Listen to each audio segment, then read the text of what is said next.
Bonjour à tous, bonjour à toutes, vous êtes bien sur Sabiopod, un podcast qui traite de science-fiction et de fantastique sur tous les supports possibles et inimaginables auxquels l'espèce humaine a pu penser jusqu'à présent.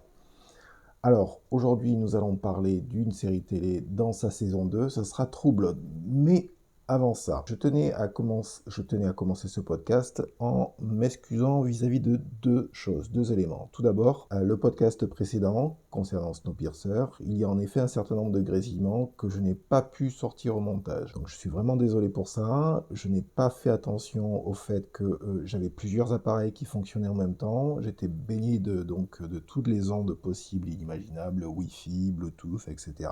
Donc je ferai attention pour le prochain enregistrement, à commencer par celui-ci, bien sûr. Je tenais aussi à m'excuser pour les fautes d'accord que je fais régulièrement, parce que je me réécoute, bien sûr, de temps en temps. Pas tout le temps, hein, je vous rassure, je passe pas mon temps à ça.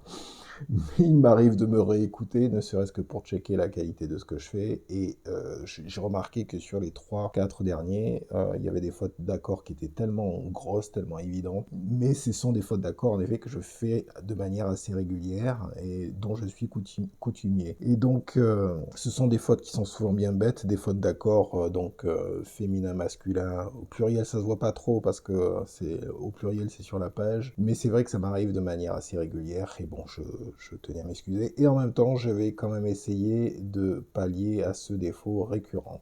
Voilà. Donc, ceci étant dit, je voulais revenir sur le fait qu'en effet, je vais parler de True Blood, de la saison 2, qui est une de mes saisons favorites. Et c'est une saison qui démarre par un meurtre, d'ailleurs, qui est plutôt étrange, de Miss Jeannette. Alors, Madame Jeannette, c'est cette personne qui pratique des rites vaudous, notamment sur la mère de Tara, afin de la débarrasser de son alcoolisme maladif. Alors, bien sûr, entre-temps, puisque, en fait, on est au courant de son meurtre au tout début, c'est pas un spoiler, je veux dire, au tout début ou à la fin, non, c'est à la fin de la saison 1, si ma mémoire est bonne. Donc c'est dans ce sens-là que c'est pas un spoiler. Et nous apprenons que elle faisait des rites vaudous dans la campagne, etc. Bon, je veux dire, on a vu ça dans d'autres films, mais entre-temps, nous apprenons qu'elle utilisait des substances psychoactives pour faire halluciner ses patients, ce qui, bien sûr, ne diminue pas le choc de sa mort, notamment, bien sûr, pour Tara et sa mère. Donc, cette saison, elle commence sous des augures qui sont plutôt sombres, hein, c'est bien le moins qu'on puisse dire. Heureusement, nous avons droit à quelque chose de plus sympathique grâce à Jessica. Alors, Jessica, c'est le bébé vampire que Bill Compton a été obligé de créer. Jessica, quand elle devient vampire, elle a 17 ans dans la série, et ce qui est génial avec elle, c'est qu'elle nous donne à comprendre ce que c'est que de devenir un vampire, surtout aussi jeune. Parce que cela permet de renforcer la crédibilité de la série, car toute adolescente, pardon, elle fait bêtise après bêtise et elle est tout le temps en train de chercher les limites. Donc, comme toute adolescente ou tout adolescent, tout court, hein, elle fait ce genre de choses. Et elle se fait sévèrement rebrouer par Bill, le vampire, qui est son père, en fait, son vampire de père. On a aussi droit, grâce à elle, à une romance vampire-humain, où chacun explore les différences de l'autre, tout en étant extrêmement respectueux des souhaits de chacun, ce qui, à notre époque, est une chose qui est plutôt agréable, surtout vis-à-vis de tous les trucs qui se sont passés, que ce soit dans l'industrie cinématographique ou dans la vie réelle tout court, enfin dans la vie réelle, dans la vie de tout un chacun tout court. Donc, mine de rien, cette petite amourette est quand même bien sympathique, c'est très bien joué de part et d'autre, et surtout, ça joue le rôle de contrepoint à une atmosphère qui, il faut quand même bien le signaler, à une atmosphère qui va devenir particulièrement lugubre tout au long de la saison. Donc en plus des vampires qui sont maintenant bien installés dans la région, dans le coin, nous apprenons qu'une congrégation religieuse anti-vampire sévit aussi en Louisiane. Donc cette congrégation dénommée les Compagnons du Soleil, ou en anglais Fellowship of the Sun, donc qui est dirigé par le fils d'un révérend et sa femme, puisque le révérend en question a été tué par un vampire au passage. Donc le fils d'un révérend et sa femme, les Newlyn, ils s'appellent. Donc le couple, c'est le couple des Newlyn. Donc ils ont créé un camp d'entraînement anti-vampire, qui est fait pour regrouper un certain nombre de jeunes, discuter du relationnel avec les vampires, du relationnel conflictuel bien sûr avec les vampires, et surtout faire en sorte de leur donner sans aucune guillotine guillemets d'ailleurs, toutes les armes à leur disposition pour se battre contre les vampires si c'était nécessaire. Donc forcément, à partir de là, les choses vont aller de mal en pis, bien sûr, inutile d'en dire beaucoup plus, si ce n'est que Jason Stackhouse, donc que j'ai présenté, qui est un des personnages récurrents, effectivement, de cette série, qui n'est pas le fils, qui est le frère de Sookie Stackhouse, va rentrer tête baissée dans cette congrégation. C'est d'ailleurs à travers lui que l'on découvre comment fonctionne cette congrégation. Lui, il joue le rôle un petit peu de Voltaire qui arrive, qui comprend rien, qui connaît rien, qui essaie de savoir comment les choses fonctionnent. Il est tellement naïf que de toute façon, ce qui est bien, c'est qu'il récupère les informations comme ça, et il nous les donne. Finalement, il nous montre de quelle manière ce camp fonctionne, de quelle manière les gens sont plus ou moins brigadés, on va revenir sur ce sujet d'ailleurs, mais il rentre en effet tête baissée dans cette congrégation sans anticiper la suite des événements. Alors ça, je brosse un tableau d'ensemble rapide pour expliquer un peu les tenants et les aboutissants. Dans le même temps, nous avons Sookie Stackhouse, donc sa sœur, qui se fait agresser dans la nature par un monstre mi-femme, mi-vache, et qui risque d'y perdre la vie. Nous avons aussi Lafayette, toujours joué par Nelson Ellis, qui se retrouve enfermé dans la réserve d'hémoglobine sur plusieurs pattes du Fantasia. Vous aurez compris de quoi je veux parler, bien sûr. Il s'agit d'un réserve de viande humaine sur pattes, et quand je dis sur pattes, c'est-à-dire qu'ils sont encore capables de bouger, mais ils sont quand même tous un petit peu mal en point. Donc à ce titre d'ailleurs, je tenais à indiquer que Lafayette se retrouve enchaîné dans le noir, tel un esclave prêt à être vendu, au beau milieu de la Louisiane, 3 petits points. Si ça n'est pas une référence plutôt claire concernant un passé pas si lointain que cela, je ne sais pas trop quoi rajouter en effet. Si ce n'est que la référence continue, puisque le noir en question, le noir enchaîné, cherche à se libérer, ce qu'il n'arrive pas à faire entièrement sans l'aide d'une amie, excusez, je suis bien obligé de le signaler, d'une amie blanche qui finit par comprendre l'horreur de sa situation, l'horreur dans laquelle il se trouve. On peut le dire maintenant, le cliché est complet, mais je tenais à signaler que certes, le cliché est complet, certes, on est en Louisiane, certes, il est enchaîné, mais le cliché n'est pas forcément totalement mauvais, puisqu'encore une fois, il arrive à être libéré. Donc dans ce sens-là, la sortie est plutôt positive. Et au même moment, dans Bontemps, ses habitants tombent progressivement sous l'emprise de ce que j'appellerais le démon de minuit. C'est que Bontemps, sans que ses habitants le sachent, sont peu à peu sous l'emprise d'une entité appartenant plus ou moins au panthéon grec. Je vais revenir là-dessus. On peut néanmoins remarquer que pour une petite ville de Louisiane, normalement plutôt paisible, les fiestas commencent à s'enchaîner, suivis de près, il faut le signaler quand même, par des orgies endiablées à ciel ouvert, à la nuit tombée certes, mais quand même ça ne correspond pas vraiment aux coutumes locales ordinaires, il faut aussi faire un petit rappel sur ce sujet. Un peu comme si toute la ville était en transe finalement. Je ne peux évidemment pas rentrer dans trop de détails, sauf peut-être pour parler un peu plus de l'actrice qui joue le rôle de Marianne. Donc Marianne, c'est l'actrice qui prend Tara sous son aile et qu'on a vu dans la première saison. Marianne qui est jouée par Michelle Forbes, qui comme à son habitude, habite justement le rôle qui lui a été offert. Charisme, un petit côté hippie pour ce rôle, beaucoup de grâce dans la manière de bouger, beaucoup d'élégance naturelle, rien de forcé. Michelle Forbes que j'ai vu sur ces 20 dernières années, voire plus en fait, X fois. Vous m'en excuserez, hein, c'est une de mes actrices préférées, donc je vais faire un petit rappel dans quoi j'ai pu la voir à plusieurs reprises. C'est effectivement elle qui joue une déesse païenne dans True Blood, dénommée Marianne. Je l'ai vue aussi dans un film qui parle et qui traite d'Hollywood et de la production de films à Hollywood et des rapports de force qui existent, c'est une jeune productrice dans ce film. Le film est Swimming with Shark, avec des têtes d'affiche bien connues. Vous avez, je l'ai vu aussi dans California avec un cas, où c'est une histoire de serial killer, je crois que c'est un des premiers rôles de Brad Pitt. Je l'ai vu là-dedans aussi. Je l'ai vu également en tant qu'agent du FBI dans 24 heures chrono. Je l'ai vu dans Battlestar Galactica, j'en ai déjà parlé, où elle joue le rôle de l'Admiral Kane, où elle est juste incroyable. Je l'ai vu également début des années 2010 dans The Killing, où elle joue le rôle d'une mère de famille qui porte un très très lourd secret, qui arrive à le garder très longtemps, mais qui finit par délivrer ce qui s'est passé. Je l'ai vu, bien sûr, comme je disais, en True Blood, également dans The Hunger Games, donc où elle joue le rôle d'un officier militaire. Donc pourquoi je dis tout ça? Parce que je dois, pourquoi je fais c'est une petite filmo comme ça, je dois avouer que c'est de très loin une de mes actrices préférées. Quand je dis ça, je ne parle pas simplement de son apparence, mais plutôt de sa manière de jouer. Son langage corporel change en fonction des rôles dans lesquels je l'ai vue, comment elle utilise certaines poses pour accentuer ou souligner certaines facettes de ses personnages, sans parler de la précision de ses intonations en fonction des dialogues et de la situation jouée. Michelle Forbes ne se transforme pas nécessairement d'un rôle à l'autre, c'est plus subtil, elle nous donne à voir différents éléments d'une personnalité manifestement complexe et qui s'adapte plutôt bien aux rôles qui lui sont proposés d'un film à l'autre, d'une série à l'autre. Je dois avouer qu'à chaque fois que je la regarde, je suis assez estomaqué de la finesse et de la variété de son jeu, qui n'empêche pourtant pas sa personnalité hautement charismatique, il faut quand même être clair, d'apparaître au grand jour. Donc Michelle Forbes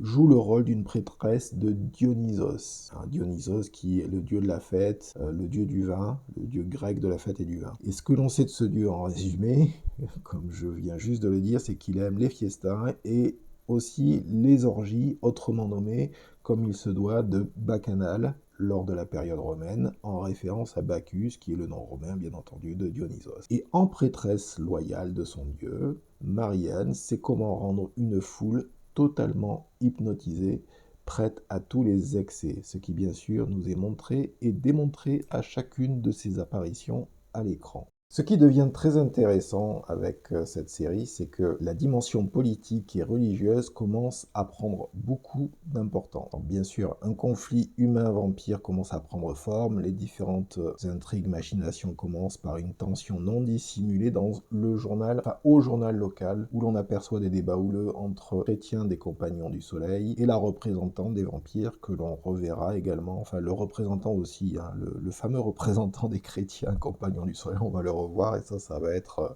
très très rigolo par la suite. Donc on assiste un peu à ce match, ce combat par médias interposés, et il faut signaler que c'est bien un combat de perception vis-à-vis des audiences publiques. On est bien dans une phase de propagande, de guerre larvée qui ne fait que démarrer. Et quand je parlais de machination, fomentée notamment par les chrétiens intégristes des Compagnons du Soleil, il faut savoir qu'ils se rendent coupables d'actes illégaux puisqu'ils commencent à mettre en place du kidnapping. Et alors comment ce kidnapping est mis en place? C'est parce qu'ils ont créé un club exclusif qui s'appelle les Soldats de la Lumière ou les Soldats du Soleil, qui est bien sûr un club de fondamentalistes chrétiens anti-vampires qui se sont voués à défendre la congrégation religieuse et à faire le coup de poing, voire le coup de feu d'ailleurs, ou juste le pieu dans le cœur pour les vampires, le qui nécessaire. Donc afin de dresser un tableau le plus précis possible de la situation, à chaque fois, il faut bien remarquer que nous sommes systématiquement dans ce que j'appelle, encore une fois, j'en parle très souvent dans tous les podcasts, mais les attributs du pouvoir. À savoir, mais qu'est-ce que j'entends par là? C'est que vous avez des traits communs aux différentes factions qui se retrouvent en fait dans cette série et dans cette saison. Les attributs du pouvoir auxquels je fais référence sont une richesse apparente et implicite, c'est-à-dire des personnes qui travaillent pour vous. Alors que ce soit pour Marianne, donc la fameuse prêtresse grecque de Dionysos, elle donne l'impression d'avoir une richesse apparente, une aisance apparente et implicite. Elle a quelqu'un qui travaille pour elle, donc qui est à son service. Si vous prenez les Newlyn, c'est exactement la même chose. Ils ont le club exclusif, donc c'est carrément en fait des gardes du corps presque à titre personnel, donc ils en ont plusieurs. Et ils peuvent les amener, comme je le disais, faire le coup de poing ou le pied dans le cœur. Donc vous vous retrouvez bien avec des gens qui sont... Alors pour Marianne, c'est juste... c'est implicite et apparent. Pour les Newlyn, leur pouvoir a l'air d'être bien plus terrestre, puisqu'ils ont une église, le révérend est quelqu'un qui a hérité de son père, donc il y a la congrégation, il y a tous les gens, en fait, qui faisaient partie de cette congrégation, donc tout ça est d'ores et déjà en place. Mais ce que ça permet, et ça aussi qu'il faut comprendre, c'est que cette richesse apparente, voire réelle et implicite de ces personnages, avec donc le pouvoir associé sur d'autres personnes, cela leur permet des mécanismes d'embrigadement. Et c'est ça qu'il faut bien voir et qui a son importance et qui nous est bien montré et démontré. Ça permet de booster le charisme de ces différents leaders. C'est-à-dire que peut-être que sans ces éléments-là, ils auraient beaucoup moins de charisme. Voyez, ce qui permet à ces personnes justement donc d'utiliser des mécanismes d'embrigadement plus ou moins subtil. Alors, c'est pas le même style, hein, en effet. Hein. Vous prenez, c'est un charisme plutôt hypnotique pour Marianne, qui lui permet simplement de rassembler les gens autour d'elle assez facilement. Ou vous avez pour les Newlyn l'adhésion à une société secrète exclusive, car les Newlyn et le charisme, enfin, il faut être très honnête, ça fait quand même deux. Ils ont l'air relativement bizarres, donc on va pas trop parler de ça. Et donc ça, c'est un premier point, qui permet des mécanismes d'embrigadement et qui permet de booster le charisme des leaders. Mais le deuxième point qui a son importance dans les deux cas, autant pour Marianne que pour les Newlyn, c'est un ancrage dans l'insécurité psychologique et émotionnelle. Dans les deux cas, on prend Marianne qui prend Tara sous son aile, qui a des rapports totalement abjects avec sa mère, par exemple. Tara manque tellement d'affection maternelle que lorsque Marianne entre dans sa vie, elle est comme pétrifiée, abasourdie. Elle a du mal à y croire, mais veut y croire en même temps, et se retrouve hypnotisée, prise au piège de son propre désir d'affection. Jason Stackhouse, d'une autre manière, cherche la reconnaissance sociale, et pour ce faire, n'hésitera pas à s'engager dans une congrégation religieuse qui veut exterminer les vampires. Même si les vampires ne lui ont rien fait personnellement, mais le paradoxe étant que la confiance qui l'anime dans ses capacités physiques, c'est essentiellement d'ailleurs ce qui manque personnellement aux Newlyn, qui l'un comme l'autre sont essentiellement de fiefés manipulateurs et manipulatrices, sans aucune scrupule, qui n'hésiteront pas à utiliser tous les coups bas pour essayer de se faire mousser et de prendre le pas sur l'autre. Le couple phare, donc Sarah et je ne sais plus le nom du fils du révérend, le couple phare de cette congrégation manifeste une libido d'ailleurs, alors ça c'est le bouquet, la cerise sur le gâteau, manifestent une libido contraire à leurs préceptes religieux. Dans chacun des cas, on comprend à quel point ces deux personnages sont mal dans leur peau. Jason est dans ce sens-là, Jason Stackhouse est dans ce sens-là, la confiance naïve qui servira de catalyseur pour exposer, voire exploser ce couple d'intrigants qui ne sont ensemble que par intérêt bien compris, certainement pas par une attraction en tout cas mutuelle assumée. C'est le moins qu'on puisse dire en effet. Le couple censé représenter, et ça aussi c'est ces deux formes de pouvoir qui sont en conflit l'une avec l'autre, au moins d'un point de vue philosophique dans l'ensemble de la série, le couple censé représenter la pureté des intentions d'une congrégation religieuse exclusive. Il faut quand même se rendre compte de ça. C'est ce qu'ils sont censés représenter. Or, leur libido est contraire à ce qu'ils présentent. Donc ça aussi c'est très intéressant. Bien sûr, je ne peux m'empêcher d'en rajouter une petite couche concernant Sarah Newlyn. J'espère que vous m'en excuserez, mais on a l'impression manifeste, enfin lui c'est pas mieux, hein, je veux dire c'est même pire d'une certaine manière, mais on a l'impression manifeste d'être en face d'une suffragette qui vient littéralement, et dans ce sens-là elle joue très très bien, qui vient littéralement de tomber du camp de Trump,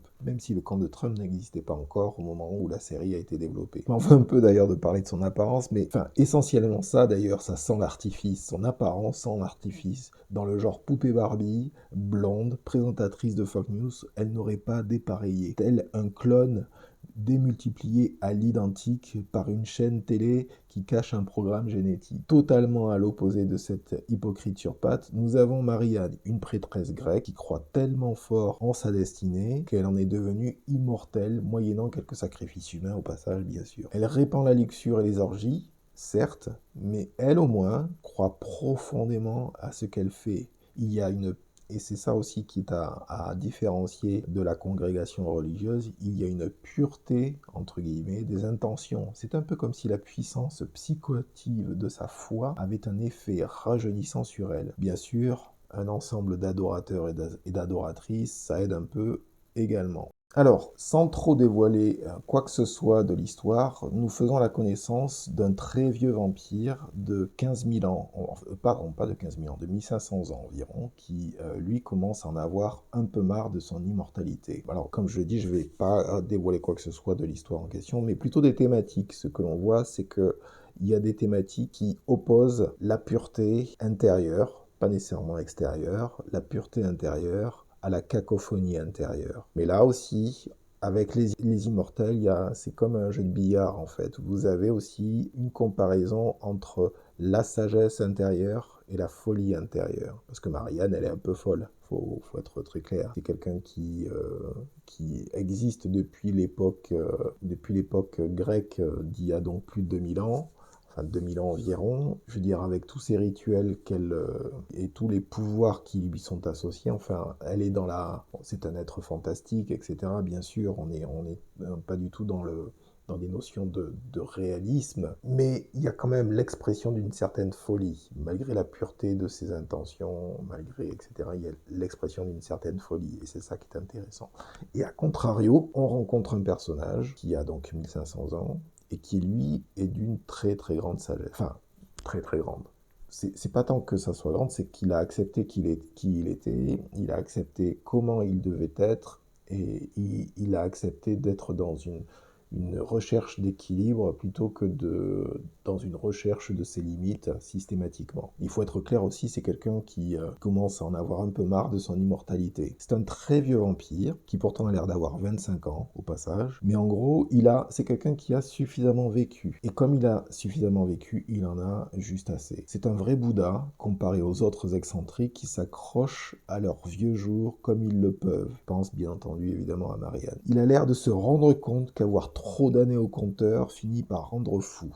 Il avance donc vers la fin avec une sérénité que peu de monde est susceptible d'atteindre. Bien sûr, cela laisse des traces autour de lui, puisqu'il a des relations avec des tas d'autres personnes, avec un certain nombre d'autres vampires, mais personne ne peut l'arrêter puisque sa décision est prise. Je tenais à indiquer que le rapport à la mort que les immortels peuvent avoir est assez marquant, puisque on passe soit pour Marianne par des sacrifices rituels, soit pour la congrégation religieuse, alors même si ce ne sont pas des gens immortels, mais par aussi la notion de sacrifice rituel. Pour les vampires, on est dans la prédation qui est effectuée sur les humains. Donc ce qu'il faut comprendre, c'est que pour ces immortels, tout autour d'eux, la mort est omniprésente. Pas la leur a priori, jusqu'à ce qu'en effet, elles finissent par les rattraper. Voilà, donc je pense que je vais m'arrêter ici. Je pense que j'ai fait un petit tour assez simple, mais néanmoins important de l'entièreté de cette saison. Je voulais pas trop rentrer dans les détails de l'intrigue, c'est évident pour les gens qui l'ont pas vu, c'est pour ça que je parle très souvent, comme je ne cesse de le répéter, des thématiques, plutôt que de l'intrigue auquel vous aurez bien plus de plaisir à regarder. J'espère que vous avez eu une bonne écoute de ce podcast, que vous avez passé un moment intéressant en tout cas. Et je vous dis à très bientôt sur le canal de Sagiopod. Au revoir.